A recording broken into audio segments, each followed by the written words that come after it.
Halo,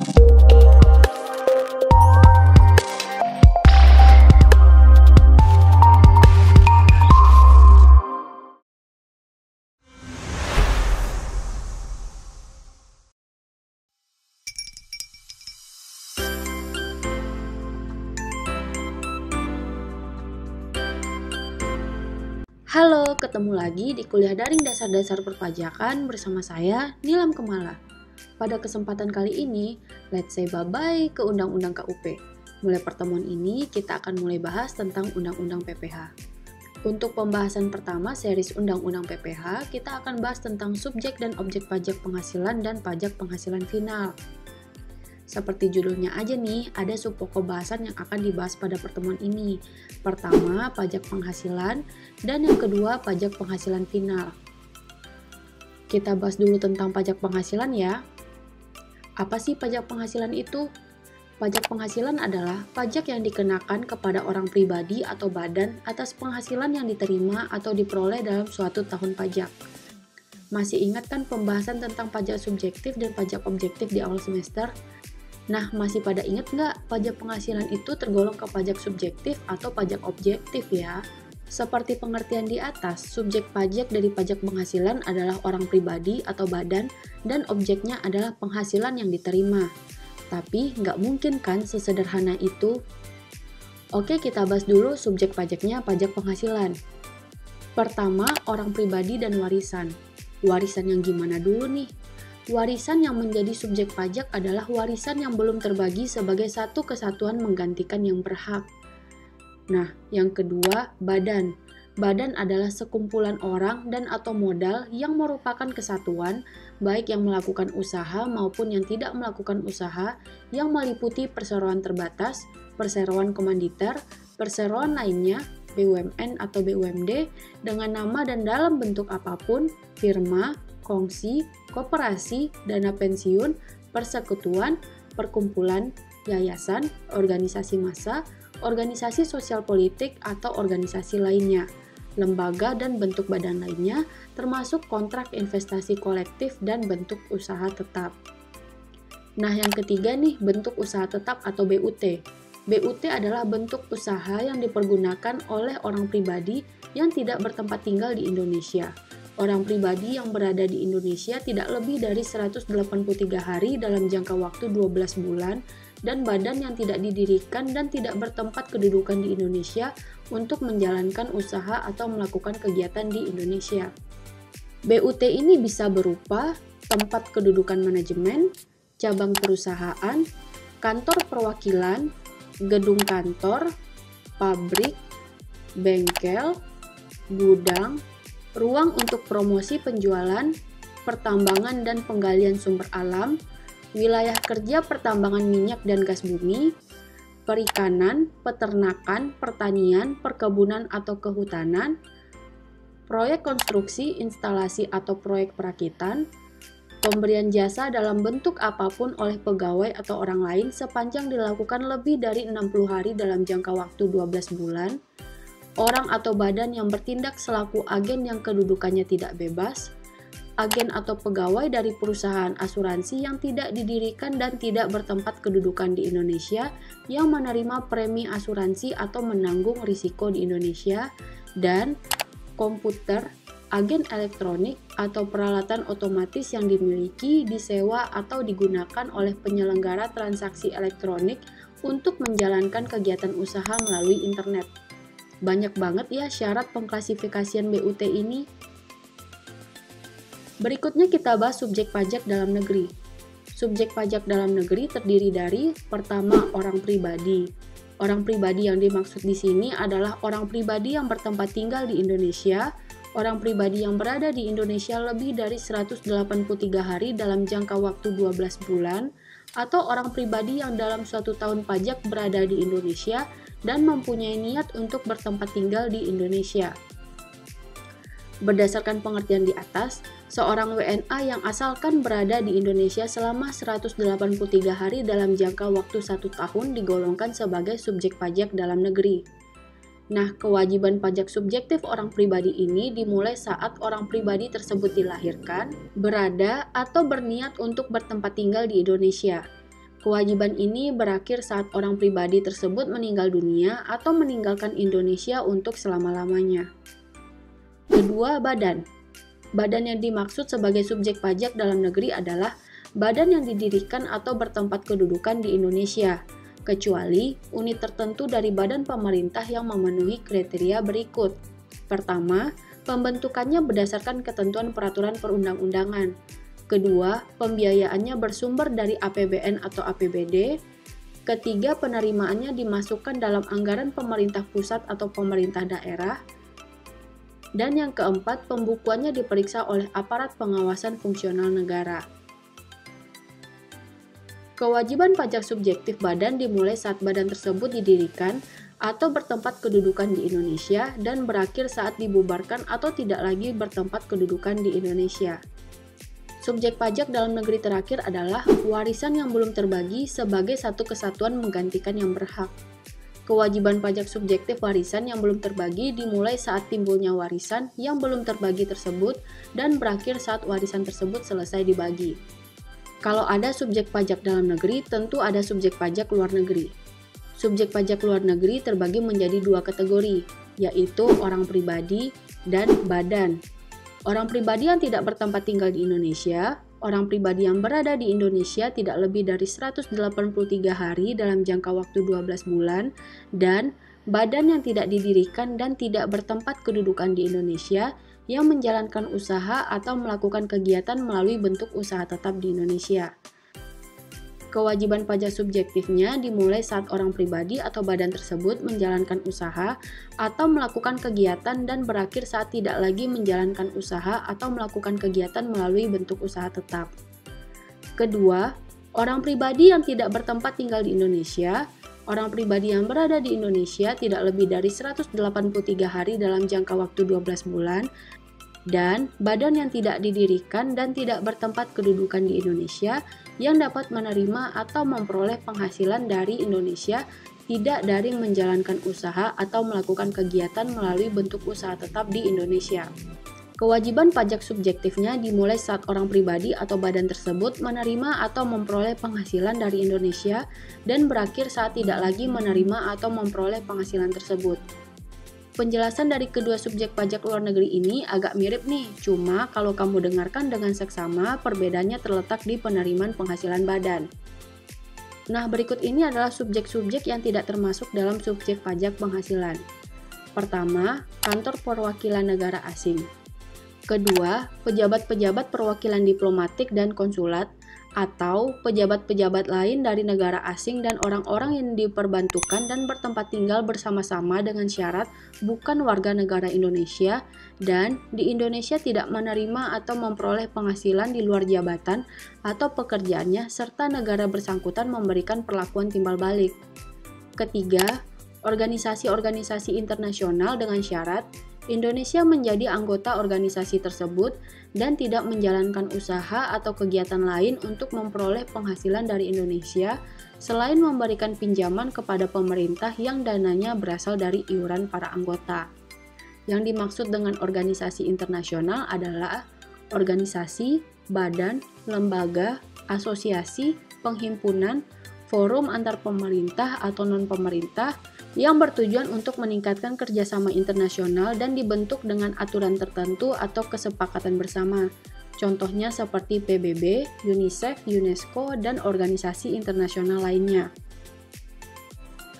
Keempat, pejabat-pejabat perwakilan organisasi internasional dengan syarat bukan warga negara Indonesia dan tidak menjalankan usaha, kegiatan, atau pekerjaan lain untuk memperoleh penghasilan dari Indonesia.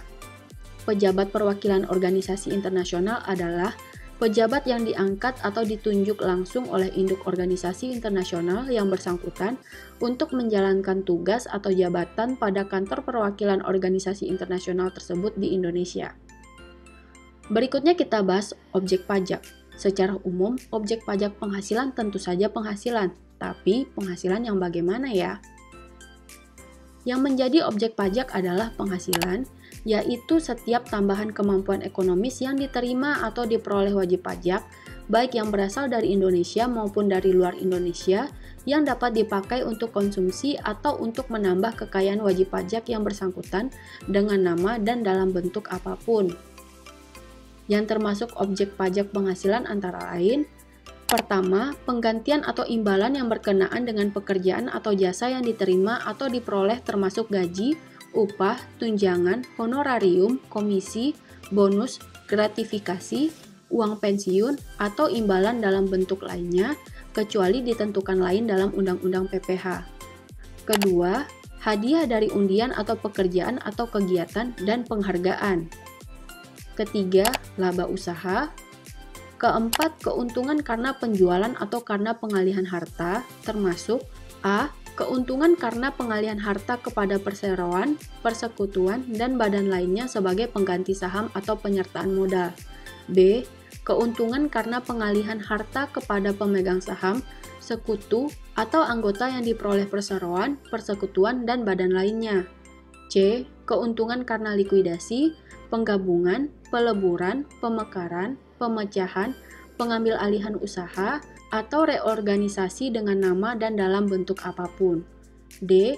Keuntungan karena pengalihan harta berupa hibah, bantuan, atau sumbangan, kecuali yang diberikan kepada keluarga sedarah dalam garis keturunan lurus satu derajat dan badan keagamaan, badan pendidikan, badan sosial termasuk yayasan, koperasi, atau orang pribadi yang menjalankan usaha mikro dan kecil yang ketentuannya diatur lebih lanjut dengan Peraturan Menteri Keuangan sepanjang tidak ada hubungan dengan usaha, pekerjaan, kepemilikan, atau penguasaan di antara pihak-pihak yang bersangkutan.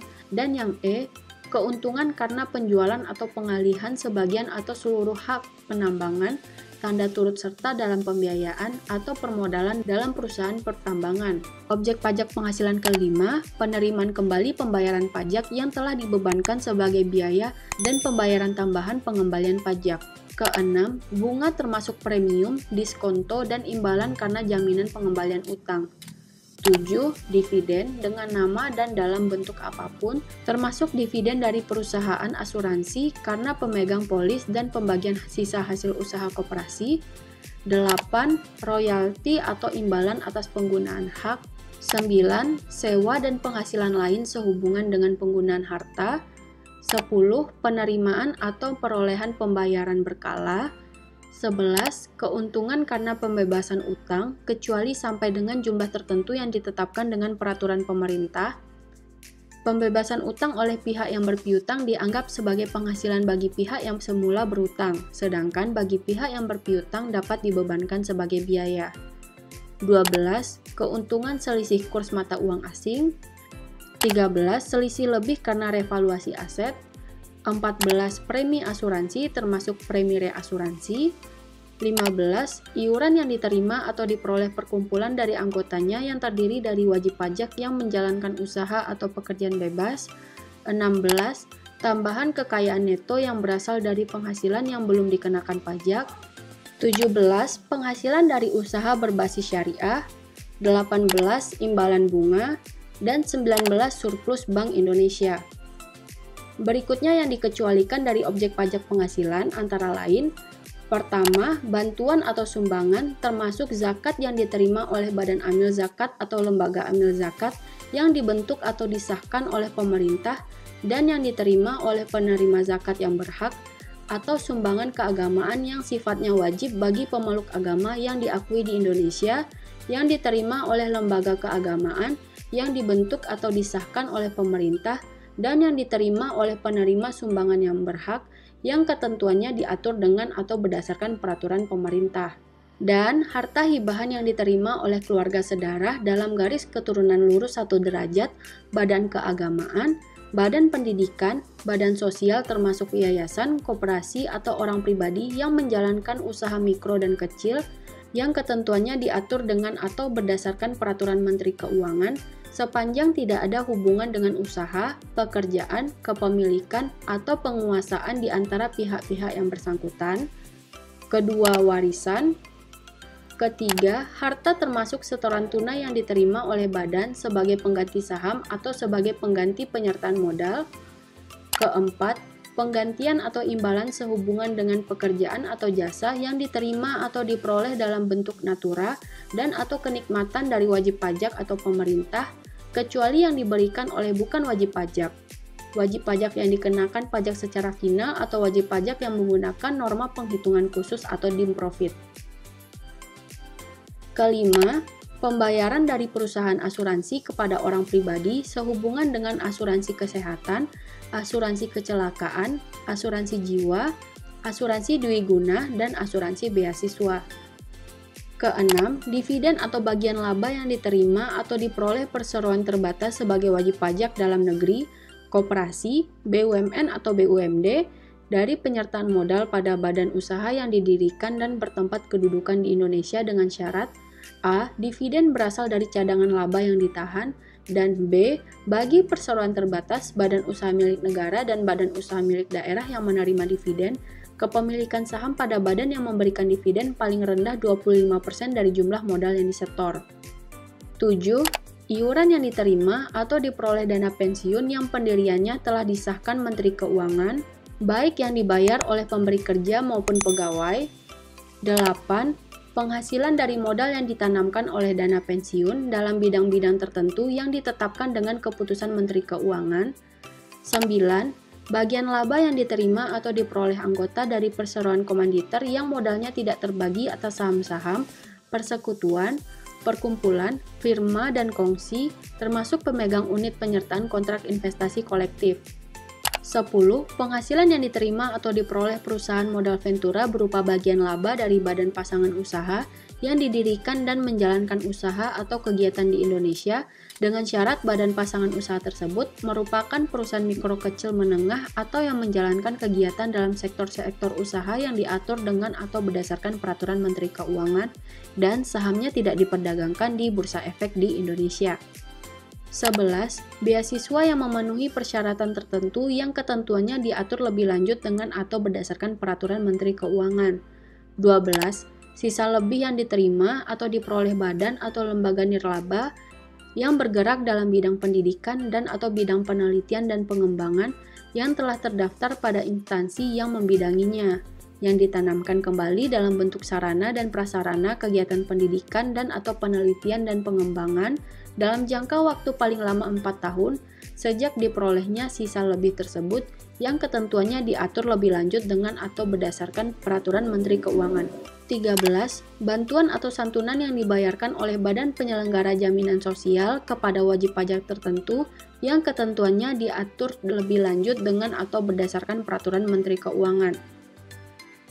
Dan 14. Hadiah langsung dalam penjualan barang atau jasa sepanjang diberikan kepada semua pembeli atau konsumen akhir tanpa diundi, dan hadiah tersebut diterima langsung oleh konsumen akhir pada saat pembelian barang atau jasa. Nah, dari subjek pajak dan objek pajak penghasilan yang udah dijabarkan tadi, tentu aja pajak penghasilannya terdiri dari beberapa jenis. Pertama ada PPh pasal 21. PPh pasal 21 adalah pemotongan pajak untuk penghasilan dari pekerjaan, jasa, atau kegiatan dengan nama dan dalam bentuk apapun yang diterima atau diperoleh wajib pajak orang pribadi dalam negeri. Kedua, PPh pasal 22. PPh pasal 22 adalah pajak penghasilan yang dikenakan kepada badan usaha tertentu, baik milik pemerintah maupun swasta yang melakukan kegiatan perdagangan ekspor, impor, dan reimpor. Ketiga, PPh pasal 23. PPh pasal 23 adalah pungutan yang dikenakan pada penghasilan atas modal, penyerahan jasa, atau hadiah dan penghargaan selain yang telah dipotong PPh pasal 21. Keempat, PPh pasal 25.